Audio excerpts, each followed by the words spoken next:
નમસ્કાર બાળ મિત્રો, આજે ફરી આપણે જંગલમાં જઈશું અને હાથીભાઈની વાર્તા સાંભળશું. સાંભળવી છે ને? ચલો, આજની વાર્તાનું નામ છે હાથીને હરાવ્યો. વાર્તા સાંભળવાની તો તમે મજા લયો છો, પણ તમારા મિત્રો સાથે પણ શેર કરો છો ને. અમારી વાર્તાઓ સાંભળતા રહેવા માટે અમારી ચેનલને લાઈક, શેર અને સબસ્ક્રાઈબ કરો. ચલો, હવે વાર્તા સાંભળીએ. આજની વાર્તા, જેમ આપણે વાત કર્યું તેમ, હાથી વિશે છે. એક હતું તળાવ. તળાવમાં ને તેની આસપાસ મચ્છરોની મોટી ફોજ. તેમાં એક મકુ મચ્છર રહે. તળાવ કિનારે એક સરસ ઘટાદાર ઝાડ. તેમાં ચંદન ચકલી તેના બચ્ચા સાથે માળામાં રહે. એકવાર એક મસ્તાન હાથી ત્યાં આવ્યો. ઝાડના થડે તેણે પોતાનું શરીર ઘસ્યું. મસ્તાન હાથી તો એવું જોર જોરથી શરીર ઘસે કે ઝાડની ડાળીઓ હાલી ઉઠી. ચકલીબાઈને ચિંતા થઈ. જો આ હાથીડો આમ કર્યા કરશે તો મારો તો માળોય પડી જશે અને મારા બચ્ચા. તે તો ફફડી ગઈ. હાથી થોડી વારે ચાલતો થયો. બીજે દિવસે તે ફરી આવ્યો. પાછું ઝાડના થડે શરીર ઘસવા લાગ્યો. હવે તો તે રોજ આમ કરે. એક દિવસ ચકલીબાઈએ હિંમત ભેગી કરીને હાથીભાઈને વાત કરવાનું નક્કી કર્યું અને કહે, હાથીભાઈ, આમ જોર જોરથી શરીર ઝાડને ન ઘસો. ડાળ ઉપર મારો માળો છે. માળામાં મારા સાવ બકુડા બચ્ચા છે. તમે જો આમ જોર જોરથી શરીર ઘસો છો ને તો બિચારા બચ્ચા ડરી જાય છે. એટલે હાથી કહે, તું આવડી મારા પગના અંગૂઠા જેવડી ચકલી મને ના પાડે છે? જા, હું તો ઘસવાનો જ.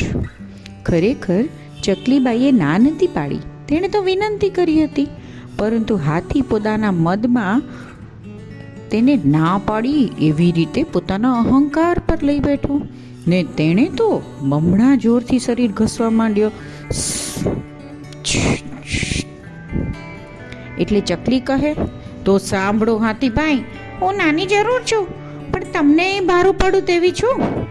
મારો એક ઓપ છે, જુઓ હવે. ત્યારે કહી ચંદન ચકલી મકુ મચ્છરને બોલાવી લાવી અને મકુને કહ્યું, મકુ, આ હાથીના કાનમાં ઘૂસ ને એકદમ ઉડાઉડ કરી મૂક. મકુને તો મજા પડી ગઈ. તે તો ફટાફટ ફટફટ કરતો હાથીના કાનમાં ઘૂસી ગયું ને અંદર ઉડાઉડ કરવા માંડ્યું.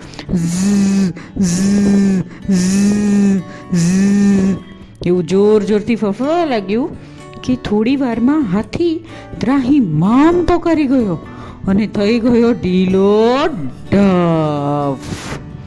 પછી ચકલીને કહેવા લાગ્યો, ઓ મારા ચકલી બેન, તમને પગે લાગુ. તમે તમારા ભાઈબંધને બહાર બોલાવી લો. હવે હું આ ઝાડ ઉપર શરીર નહીં ઘસું અને તમે કહેશો તેમ કરીશ. માફ કરી દો, માફ કરી દો. ચકલી કહે, ચોક્કસ ને, વચન આપો. હાથી કહે, હા હા, વચન આપ્યું.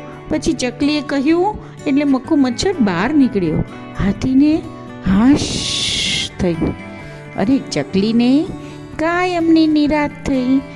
આમ બુદ્ધિથી તમે કોઈ પણ મોટી મુશ્કેલીનો સામનો કરી શકો છો. તમારી પાસે તાકાત હોય તો એનો ખોટો મદ નહીં કરવાનો, અને જો તમે નાના હો તો ખોટું મૂંઝાવાનું નહીં. આપણી વાત પ્રેમથી, વિનંતીથી મૂકી જોવાની, નહીતર કળથી કામ કરવાનું. કળ એટલે શું? કળ એટલે ચકલીએ જેમ કર્યું ને, પોતાના નાના મિત્રનો સાથ લઈને હાથીને મૂંઝવી માર્યું, તેમ પોતાની બુદ્ધિથી સામેવાળા માણસને આપણી વાત, સાચી વાત મનાવવી એને કળ કહેવાય. તમારો આવો કોઈ અનુભવ હોય તો મારી જોડે શેર કરજો. હા, હું રાહ જોઈશ. ઓકે બચ્ચો, ગુડ નાઇટ.